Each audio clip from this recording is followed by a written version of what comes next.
सलामुकुम जी। अच्छा जी, जैसे मैंने आपको कहा था कि मैंने IS-21 की आपको रिकॉर्डिंग देनी है, तो कोशिश ये होगी कि मैं ऑल टुगेदर आपको एंट्रीज़ के साथ साथ रिवाइज़ कराऊँ ताकि वो आपको रिवाइज़ करने में आसानी हो और बहुत ही क्विक वे में। सही है जी। बिस्मिल्लाह करते हैं। पहले मैं शुरू कर रहा हूँ परचेज़ ऑफ गुड्स से।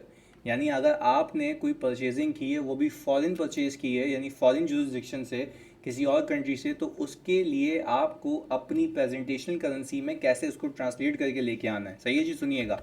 अच्छा भाई, मैंने कहा था कि भाई मैंने परचेज़ किए गुड्स,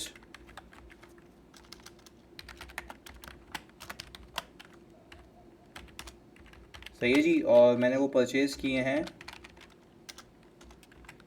2,500। यहाँ पे डॉलर का साइन भी लगा देते हैं आपके लिए ताकि आपको अच्छा लगे। सही है जी, ऐसा ही है। अच्छा भाई, जब मैंने परचेज़ किए तो वो डेट ऑफ परचेज़ थी जनवरी 1, 2020। ऐसा ही है जी। अच्छा, इस दिन पे जाहिर सी बात है कोई ना कोई फॉरेन एक्सचेंज का रेट होगा। ये टेक्निकली आपकी समरी भी बन जाएगी, तो मैं आपको ये शेयर भी कर दूंगा PDF, ताकि आप देखिएगा अकॉर्डिंगली और कैलकुलेटर पे उसको सॉल्व कर लीजिएगा आप। अच्छा भाई, मैंने कहा कि भाई अगर मैं फॉरेन एक्सचेंज रेट उस वक्त देखूं तो वो चल रहा था 156 का। अच्छा भाई, अब जाहिर सी बात है अगर मैं ये कहता हूँ कि मुझे उसी वक्त, यानी फॉर एग्जांपल जब मेरे पोर्ट पे माल आया, सही है जी, तो जैसे ही मेरे पोर्ट पे माल आया तो जाहिर सी बात है मेरे पास रिस्क एंड रिवॉर्ड आ गए इसके। तो जब मेरे पास रिस्क एंड रिवॉर्ड आ गए इसके, तो मैंने सिंपली एक एंट्री बनाई होगी सर, इन्वेंट्री डेबिट और अकाउंट्स पेएबल क्रेडिट। मैंने कहा भाई $2,500 का तो माल आया है, बट अगर मुझे पैसे पे करने तो मुझे तो PKR पे करने हैं ना। तो मेरे लिए $1 156 का है, तो $2,500 कितने के होंगे? इतने के होंगे जी, 3,90,000 के। तो मैंने कहा कि भाई मुझे 3,90,000 पे करने हैं। और अब आप एक बात समझिएगा और सुनिएगा। देखो, अब डॉलर की वैल्यू ऊपर नीचे जो भी हो जाए, क्या मैं कह सकता हूँ कि इस वाली चीज़ पे कोई इम्पैक्ट नहीं आएगा? इस वाली चीज़ पे कोई इम्पैक्ट नहीं आएगा। अच्छा जी, क्यों नहीं आएगा? क्योंकि ये मॉनेटरी एसेट नहीं है, नॉन मॉनेटरी है। नॉन मॉनेटरी का मतलब ये है कि मार्केट में कुछ भी चेंज हो जाए इसकी ज़ात पे इफेक्ट नहीं आएगा। भाई मुझे एक बात बताओ ना, अब जो मुझे पे करना है वो मेरा पेबल है ना, जो सेटल करना है। तो मैं तो ये नहीं कहूँगा मैंने इन्वेंट्री महंगी खरीदी। भाई मैं कह रहा हूँ अगर इसी वक्त पे कर लेता तो 390 की होती ना, तो मेरी इन्वेंट्री की कॉस्ट चेंज नहीं होगी। हाँ, अलबत्ता जो कि उसका पेबल है, जो एक्सचेंज रेट की वजह से कम या ज़्यादा होगा, वो फॉरेन एक्सचेंज गेन या लॉस होगा आपका, उसका इस इन्वेंट्री पे इम्पैक्ट नहीं आएगा। ये आपको क्लियरली अपने दिमाग में, अपने भेजे में फिक्स करके रखना है। सही है जी। अच्छा भाई, तो मैंने कहा कि भाई जब मैंने सेटल किया तो वो डेट थी मार्च 31, 2020। और उस वक्त जो फॉरेन एक्सचेंज का रेट चल रहा था, मैंने कहा सर वो रेट हमारा चल रहा था 182, क्योंकि गवर्नमेंट चेंज हो रही थी पाकिस्तान में, ये मसले चल रहे थे भाई, कोई मसला नहीं है। अच्छा भाई, अब हमने किया ये कि भाई मुझे पता है कि यार पहले मुझे $2,500 जो मैं खरीद के पैसे पे करता, यानी इन PKR में, तो मेरी जेब से जाते 390। तो आपको पता है कि जब आपको अब डॉलर महंगा मिलेगा तो आपका नुकसान हो गया है, तो आपकी लाइबिलिटी क्या हो जाएगी? ज़्यादा हो जाएगी। यानी अगर मैं ये कहूँ कि मैं सेटल कर रहा हूँ, तो भाई सीधी सी बात है, मैंने जो कैश क्रेडिट किया होगा वो 182 के हिसाब से किया होगा, क्योंकि जब मैं फॉरेन एक्सचेंज में डॉलर खरीदने गया हूँगा तो मैंने 182 के हिसाब से पैसे दिए होंगे। तो मैंने सर इसको इससे मल्टीप्लाई कर लिया। और सर आपने अपने अकाउंट्स पेबल को उतने से ख़त्म करना है जितने पे वो कैरी हो रहा है। सर वो कितने पे कैरी हो रहा था? 390 पे। मैंने कहा कि सर बकाया आपका हो गया फॉरेन एक्सचेंज लॉस, कितने का जी? सर इतने का, क्योंकि आपने इतने ज़्यादा पैसे पे किए हैं। अगर उस दिन पे कर लेते तो आपको ये बल्ली उठानी नहीं पड़ती। ऐसा ही है जी। चलिए जी, ये तो बेसिक कॉन्सेप्ट हो गया। अब मैं अगर ये कहूँ बेसिक परचेज,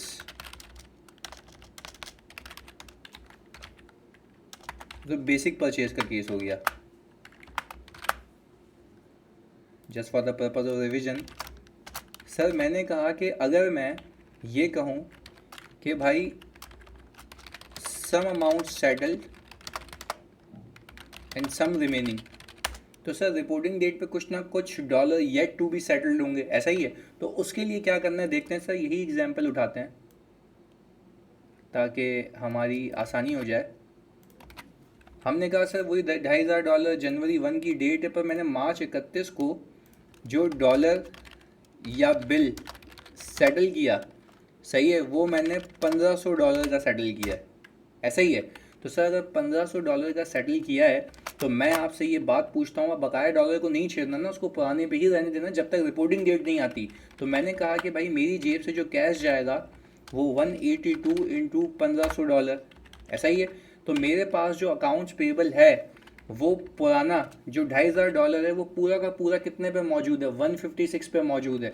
तो क्या मैं ये कह सकता हूँ कि मेरे इसमें से $1,500 जो 156 पे थे मैंने वो डी रिकग्नाइज किए, तो टेक्निकली मेरे पास जो लॉस आ गया वो आ गया 39,000 का। अच्छा सर बाकी का क्या करेंगे, बाकी $1,000 भी तो हैं। तो भाई बाकी $1,000 मैं अज्यूम कर रहा हूँ कि सेटल नहीं हुए, तो remaining dollars yet to be settled at reporting date, आपने देखा सर वो कितने डॉलर्स हैं आपके पास, सर $1,000 हैं। और अगर बच्चों ये $1,000 हैं तो आपने फिर इसके लिए करना ये होगा कि एक्सचेंज लॉस डेबिट और अकाउंट्स पेएबल क्रेडिट। अच्छा ये एक्सचेंज लॉस कब, जब मैं ये देखूं कि 30 जून 2020 मेरा अगर ईयर एंड है तो यहाँ पे मेरा जो फॉरेन एक्सचेंज का रेट है मैंने ये अज्यूम किया कि सर वो 186 चल रहा है। पर मज़े की बात यह है कि मेरे पास जो ऊपर बकाया डॉलर्स है मेरे, वो अभी भी उसी रेट पे मौजूद हैं जितने पे मैंने उसको इनिशियली रिकॉग्नाइज़ किया था। तो सर क्या मैं कह सकता हूँ वो अभी भी 156 पे ही मौजूद है। देखें अगर मैं पूरी ट्रेल देखूँ तो जो मार्च 31 को मैंने डी रिकॉग्नाइज़ किया था वो भी तो 156 से ही किया था ना। यहाँ पे लिख भी देता हूँ कि सर ये आया है आपका 1500 इंटू 156, ऐसा ही जी। तो ये सिंपल कहानी है। फिर मैंने कहा कि भाई अगर आपको अब 156 से 186 पे जाना है, दैट मीन्स कि आपकी बल्ली ज़्यादा हो गई, आपको नुकसान हो गया, तो आपने सिंपली ये करना है कि $1,000 इंटू 186 माइनस 156, इतने का आपका नुकसान हो गया। तो आपने जो बकाया नुकसान है वो PKR में आपका 30,000 रुपये का है, क्योंकि अब आपको अपनी औकात से 30,000 रुपये ज़्यादा पे करने हैं। और सर आपका अकाउंट्स पेबल आ गया ये। तो आपकी बैलेंस शीट के एक्सट्रैक्ट्स के अंदर, क्योंकि वो हमेशा ये मांगता है,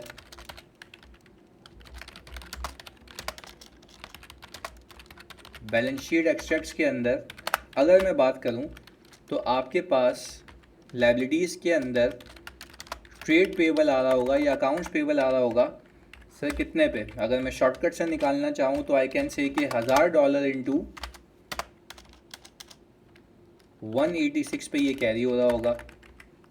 तो सर हमने सिंपल यहाँ पे $1,000 इंटू 186 कर दिया, तो ये आ गया 186,000। इफ़ यू कैन से कि भाई सर वो एंट्री से करके दिखा दें तो भी मैच हो जाएगा, भाई कोई मसले वाली बात नहीं। अकाउंट्स पेबल इतने पे क्रिएट हुआ था, इतने से कम हुआ, फिर इतने से बढ़ गया, तो सर ये भी 186 है, यानी कोई इसमें मसला नहीं है। पर आपको एग्जाम में शॉर्टकट को ऑप्ट करना है तो बी केयरफुल, क्योंकि वहाँ पे टाइम बहुत कम होगा। चलें जी, ये हमने यहाँ पे प्रूव किया। अब सर इसी केस को जल्दी से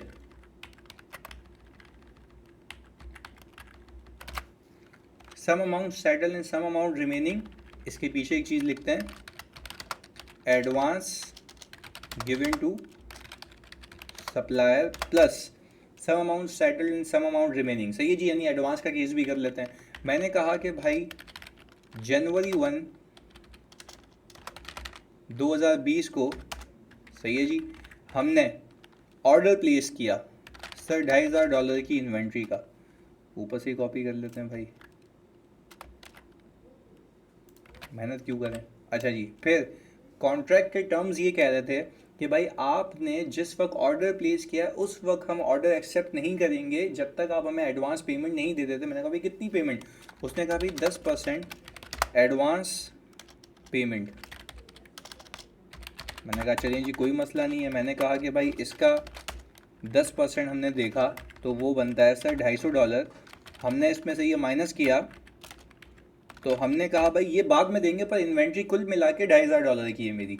मैंने कहा भाई जो पैसे पे किए उसकी तो एंट्री बनाओ ना, डॉलर में तो नहीं, अपनी प्रेजेंटेशनल करेंसी में बनाओगे। तो आपने क्या किया सर, आपने किया ये कि आपने सबसे पहले बैंक या कैश को तो कर दिया क्रेडिट, सही है जी। वो कैसे किया भाई, $250 इंटू जो हमने रेट पहले रखा हुआ था वही रखते हैं यहाँ पे 156 का। मैं यहाँ पे इसको कॉपी भी कर लेता हूँ ताकि हमारे पास एक पूरा फ्रेमवर्क बना रहे इसका। ये रहा जी सर। अच्छा भाई, तो इसको यहीं से उठा के लिख देते हैं सर, 250 इंटू 156, ऐसा ही है। अच्छा, अब मैं इन्वेंट्री को डेबिट नहीं कर सकता भाई। इन्वेंट्री को इसलिए नहीं डेबिट कर सकता, रीज़न भी क्योंकि मुझे अभी रिसीव नहीं हुई, मुझे रिस्क एंड रिवॉर्ड ट्रांसफ़र नहीं हुई, ये तो जस्ट मैंने एडवांस दिया। तो सर हमने कहा कि एडवांस टू सप्लायर मेरा डेबिट हो गया और ये मेरा एसेट है। तो सर मैंने कहा ये 39,000 से भाई इतना तो हो गया। अब आगे की बात करते हैं। मैंने कहा कि भाई अब टेक्निकली जो गुड्स की डिलीवरी मुझे कमिट की गई थी, गुड्स डिलीवरी, वो अब आपको दी जा रही है सर March 1, जो कि मैं डेट देख लेता हूँ ऊपर कौन सी रखी थी, March 31 थी सर, वो हो गई March 31, 2020। सर हमने कहा इसी दिन का आप ज़रा एक्सचेंज रेट भी पिक करें ताकि आपको याद रहे। अच्छा भाई देखिए, हुआ ये है कि इस दिन पे मैंने फिर कुछ और पैसे दिए, यानी उसने ये शर्त रखी होगी कि $1500 आपने जब माल रिसीव होगा तब भी देना है, सही है जी, और बाकी आप जुलाई में दे दीजिएगा, नहीं ईयर एंड के बाद। तो सर हमने सिंपल एक काम किया, सबसे पहले मुझे इन्वेंट्री को डेबिट करना है, पर वो किस अमाउंट से करना है ये एक सवालिया निशान है। मैं यहाँ पे इसको रेड कर देता हूँ, सही है जी। पर पहले एक काम करते हैं ना, क्रेडिट्स को देख लेते हैं कि कौन कौन से आने चाहिए। भाई मैंने कहा कि मैं कैश या बैंक, सही है जी, $1500 इंटू 182, क्योंकि इसी दिन के हिसाब से मुझे पैसे पे करने पड़ेंगे, क्योंकि मैं अगर फॉरेन एक्सचेंज जाऊंगा तो मुझे जो डॉलर खरीदने होंगे वो मुझे 182 के हिसाब से मिलेंगे। तो मेरी जेब से जो आउटफ्लो होगा वो 182 इंटू 1500 होगा। तो सर ये 2,73,000 तो मेरी जेब से जाना है। अच्छा भाई, इसके बाद मैंने कहा आपको याद आ रहा होगा कि आप अभी इन्वेंट्री की कैपिटलाइजेशन कर रहे हैं, क्या मैं ये कह सकता हूँ ये पैसे ऑलरेडी जा चुके हैं? तो अब ये जब पैसे जा चुके तो ये भी इन्वेंट्री की कॉस्ट का ही पार्ट है ना। तो अब आपने जो एडवांस क्रिएट किया था उस एडवांस को ख़त्म करें, एडवांस टू सप्लायर को ख़त्म करें जी, और सर इसको ख़त्म करके आप सिंपली क्रेडिट करें और अपनी एसेट की कॉस्ट में इसको डेबिट करिएगा। अच्छा भाई, ये तो पैसे पे किए, अभी ये पैसे पे कर चुका था पहले, सर बाकी भी तो पे करने ना, क्योंकि मैं ये कह सकता हूँ ये $250 को रिप्रेजेंट कर रहा है। यहाँ पे लिख भी देते हैं आपकी याद दहानी के लिए। और सर ये मेरे ख्याल से $1500 को रिप्रेजेंट कर रहा है, बल्कि उल्टा लिख दिया, ये ऐसा है। तो सर 1500 और $250 हो गए, कुल मिला के $1750। तो बाकी जो मेरे $750 हैं वो भी तो पेबल में आएंगे। तो क्या हम कह सकते हैं बाकी आ जाएगा मेरा अकाउंट्स पेबल। अच्छा भाई, तो अकाउंट पेबल जो मेरा आएगा वो $750 इंटू, सर वो किस पे रिकॉर्ड करूँ भाई, आज के रेट पे ना, कि आज आपकी बल्ली आई है, आज आपकी लाइबिलिटी आई है। तो सर पहले लाइबिलिटी क्यों नहीं रिकॉर्ड की थी भाई, पहले गुड्स ही नहीं आए थे, तो लाइबिलिटी किस चीज़ की, पहले एडवांस पेमेंट की थी तो सिर्फ एसेट क्रिएट किया था, ऐसा ही है। तो सर हमने क्या किया, सिंपल आज के रेट पे ये लाइबिलिटी क्रिएट कर दी, तो 750 इंटू 182 आ गया। तो सर अगर मैं यहाँ पे भी लिख दूँ $750, और कुल मिला के मेरे कितने डॉलर्स हो गए, ये $2500, जो कि हमारी पूरी वर्किंग से मैच करता है। तो सर क्या हम कह सकते हैं कि I have got my cost of asset which is, जो इस बार पैसे पे किए हैं, जो पहले पैसे पे किए थे, और जो पैसे पे करूँगा। पर आपको याद होना चाहिए कि ये वो वाली अमाउंट है इन्वेंट्री की कि ये नॉन मॉनेटरी एसेट है, अभी ये चेंज नहीं होगा, ये सीधा सीधा बिक के कॉस्ट ऑफ सेल्स में चार्ज हो जाएगा। I hope this is clear. अच्छा भाई, फिर मैंने ये कहा कि भाई जब एडवांस का केस हो गया हमारा, इसके बाद सर ये तो परचेज का केस था ना, अब हम चलते हैं सर सिंपली सेल के केस पे। यानी अगर मैं कोई बाहर ममालिक में कोई इन्वेंट्री बेचता हूँ तो उसकी एंट्रीज क्या बनेंगी, तो उसको भी इसी तरीके से बेसिक परचेज पे, बेसिक परचेज के बाद हम लेके चलते हैं कि भाई कुछ पेमेंट हो गई, कुछ नहीं हुई, और फिर एडवांस का केस। सही है जी, इसका वाइस वर्सा ही है, बट क्योंकि हमें रिकवर करना है इसको और रिकॉल करना है तो फिर उसको जल्दी से देख लेते हैं। मैंने कहा कि सर आए जी हम सेल के केसेस देख लेते हैं। अच्छा भाई, सेल के केसेस के अंदर सबसे पहले मैंने कहा कि भाई मैं काम कर लेता हूँ बेसिक सेल, ऐसा ही जी। अच्छा, जब मैं बेसिक सेल की बात करता हूँ आपके पास, तो मैंने कहा कि भाई आपके पास यहाँ पे रेट्स वही उठाते हैं ताकि हमारे लिए आसानी हो जाए। और सर इस परचेज गुड्स को मैं कर देता हूँ सोल्ड गुड्स, और यहाँ पे सिर्फ इसको 3000 कर देते हैं। और फॉरेन एक्सचेंज रेट, ऐसी बात है, चाहे खरीदूँ बेचूँ उस दिन रेट वही होगा, तो अपनी आसानी के लिए मैंने ये किया है। बस सर समझने की बात यह है कि मैंने यहाँ पे अकाउंट रिसीवेबल डेबिट करना है और सेल्स क्रेडिट कर लेनी है 156 इंटू 3000 से। अच्छा भाई, जब मैं 156 इंटू 3000 से किया तो मुझे इतना पता है कि ये जो मैंने माल बेचा है वो इतने का बेचा है, ऐसा ही है। अब जब मेरे पास ऑनवर्ड्स जाके कोई एक्सचेंज रेट की फ्लक्चुएशन आती है, तो मैं ये नहीं कहूँगा कि मैंने सेल ज़्यादा की थी, मैं ये कहूँगा कि जो बाकी फ़ायदा या नुकसान हुआ है मेरा एक्सचेंज गेन या लॉस है, वो रिसीवेबल के रियलाइज ना होने की वजह से, ना कि सेल की वजह से। बात क्लियर है? सेल यहाँ पे लॉक हो चुकी है। अच्छा भी, तो हम यहाँ पे लिख देते हैं आपकी सेल्स यहाँ लॉक्ड है, ये चेंज नहीं होगी, ऐसा ही है। अच्छा भाई, फिर हमने कहा कि भाई वही वाली एग्जाम्पल को अगर कंटिन्यू करें, to keep it very simple, तो मैंने कहा सर अभी फॉरेन एक्सचेंज का रेट है आपका 182 पे चला गया फ्रॉम 156। तो सर अगर मैंने यहाँ पे सारे पैसे रिसीव कर लिए हैं तो उसकी रिवर्स एंट्री बनेगी एक। मैंने कहा भाई कैश तो पहले ले आओ अपने पास, 182 इंटू $3000, क्योंकि आपको एक भी रुपया रिसीव नहीं हुआ था। बट आपका रिसीवेबल सर कितने पे कैरी हो रहा है? सर मेरा रिसीवेबल जो कैरी हो रहा था वो सिंपली 156 इंटू 3000 पे, जो कि पहली एंट्री है, उस पर क्रिएट हो रहा था। यस जी सर, 468,000। तो क्या मैं कह सकता हूँ कि मैंने अपने बुक किए गए रिसीवेबल से ज़्यादा रिकवर किए? तो this is technically my foreign exchange gain.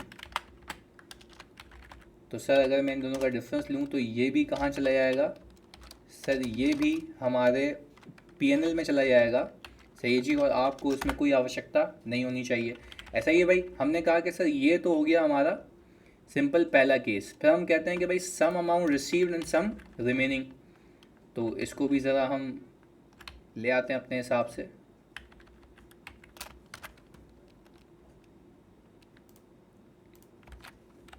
चलें जी, हमने कहा कि सम अमाउंट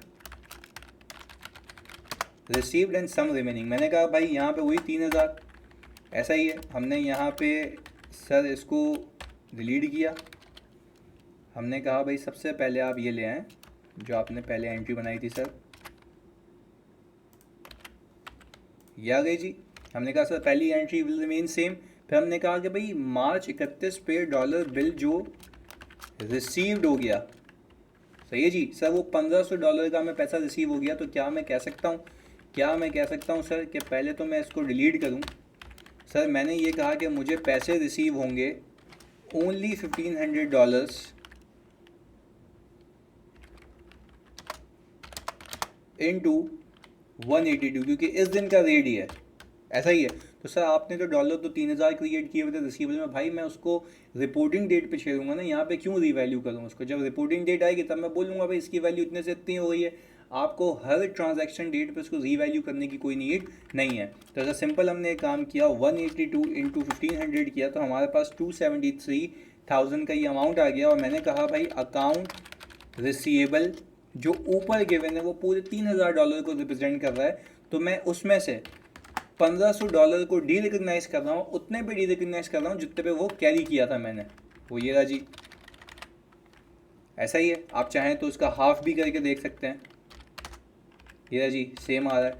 अच्छा भाई, इसके बाद मसला ये है कि भाई मैंने जब पैसे रिकॉर्ड कम से किए थे, मुझे रिसीव ज़्यादा हुए, तो मुझे हो गया है सर फॉरेन एक्सचेंज गेन, ऐसा ही जी। हमने कहा भाई इसमें से आप ये कटा दें तो आपके पास ये गेन आ गया। फिर मैंने कहा remaining dollar yet to be received,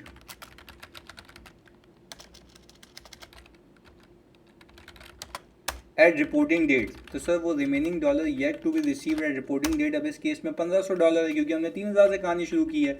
तो मैंने कहा भाई वो रेट चल रहा है 186 का, तो आपको सिंपल एक चीज़ याद होनी चाहिए कि आपके पास आपकी किताबों में आपके रिसीवेबल में सिर्फ $1500 बाकी हैं, बाकी सब रियलाइज़ हो चुका है। तो मुझे अभी ये देखना है कि क्या मेरा पुराने जो डॉलर्स हैं 1500 के वो किस पे कैरी हो रहे हैं। सर आपने कहा वो 156 पे कैरी हो रहे हैं। अच्छा, अगर वो 156 पे कैरी हो रहे हैं तो उसको आना चाहिए 186 पे, यानी मेरे रिसीवेबल अंडर स्टेट हुए हैं। तो मैंने कहा भाई अकाउंट रिसीवेबल हो गया डेबिट और फॉरेन एक्सचेंज गेन हो गया क्रेडिट। अच्छा भाई, जब फॉरेन एक्सचेंज गेन हो गया क्रेडिट तो वो 186 से पूरा वो नहीं होगा। हमने कहा भाई 156 पे कैरी हो रहा है, 186 पे आना है उसको, 156 ही होना चाहिए।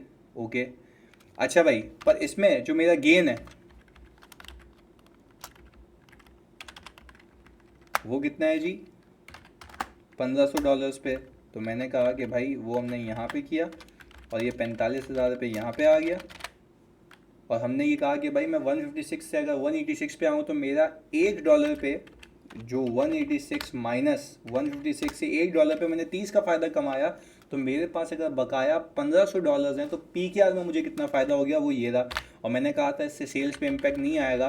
और आपने यहाँ पे ट्रेड रिसीवेबल या अकाउंट रिसीवेबल को अकॉर्डिंगली देखना है। और आपने कहा कि भाई मेरा टेक्निकली 1500 इंटू 186 होना चाहिए, तो वो ये रिसीवेबल आ गया। If you want to cross check तो सर आपने सिंपल एक काम करना है, इसमें ये प्लस कर दें और ये जो आपका पैसा गया था ये माइनस कर दें रिसीव, तो ये इससे मैच हो गया। ऐसा ही है, पर एग्जाम में आपको ये होशियारी नहीं करनी है मैच करने की, सिंपल सीधा सीधा दस्ती जो आंसर आ रहा है वो टिका देना वहाँ पे। सही है जी।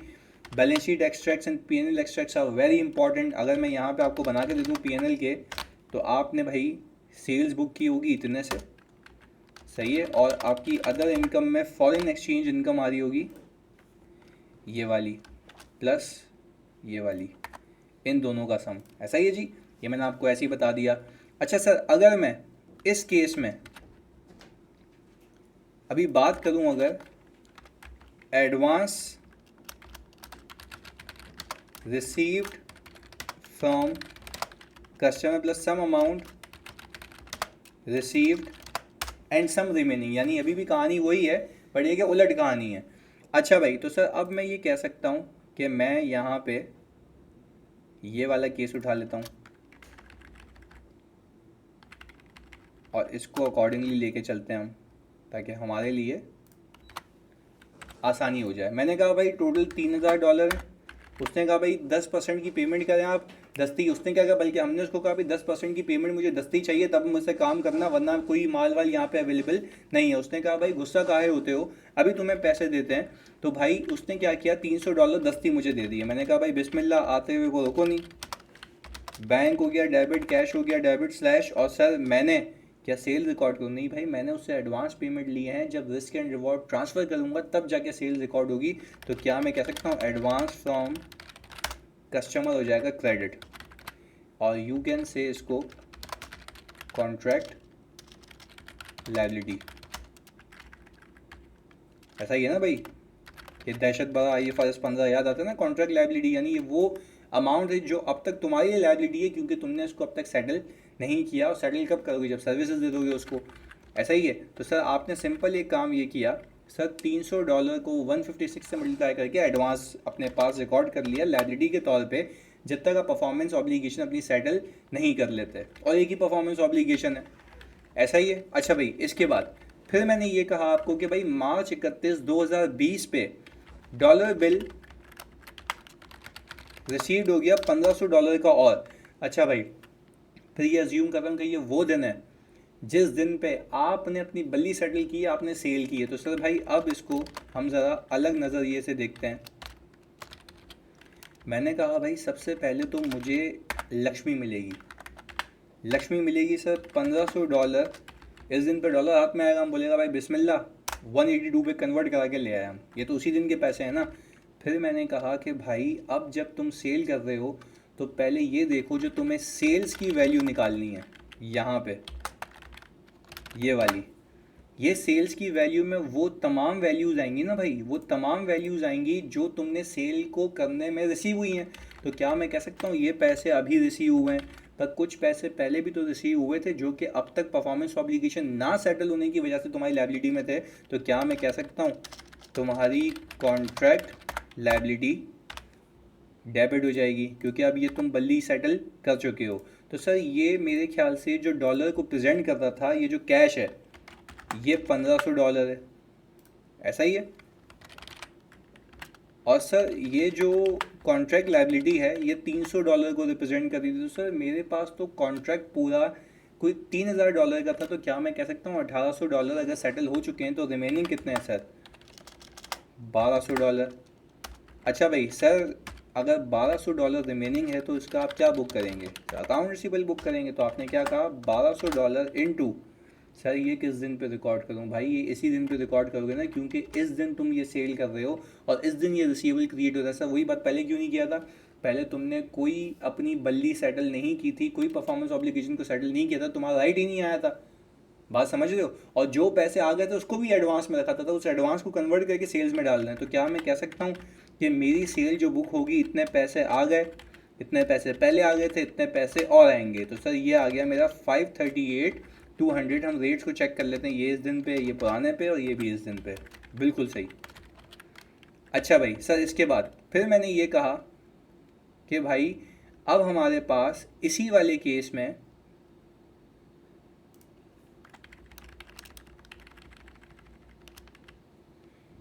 ये हो गया था जी। अच्छा भाई, हम इसके बाद हम ये कर लेते हैं कि भाई हम बोलते हैं भाई 30 जून आ गया और ये अमाउंट अब तक सेटल नहीं हुआ। 30 जून पे 2020 पे, सही है, नॉट सेटल्ड। तो सर अब हम क्या करेंगे? हमें बोला कि भाई यहाँ पे आपका फॉरेन एक्सचेंज रेट भी होना चाहिए। तो आपका अगर फॉरेन एक्सचेंज रेट मैंने यहाँ से उठाया और मैंने कहा ये हो गया 186, तो क्या मैं कह सकता हूँ कि मेरे बकाया रिसीवेबल $1200 हैं? तो मैंने कहा भाई अब मेरे को उसमें गेन हो गया।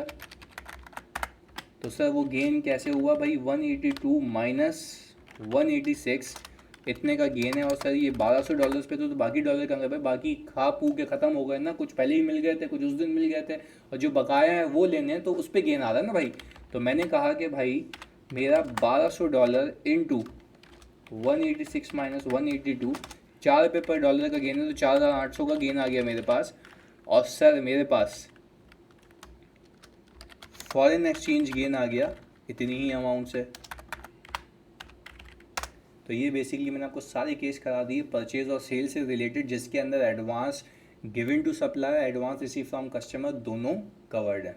जज़ाकल्लाह।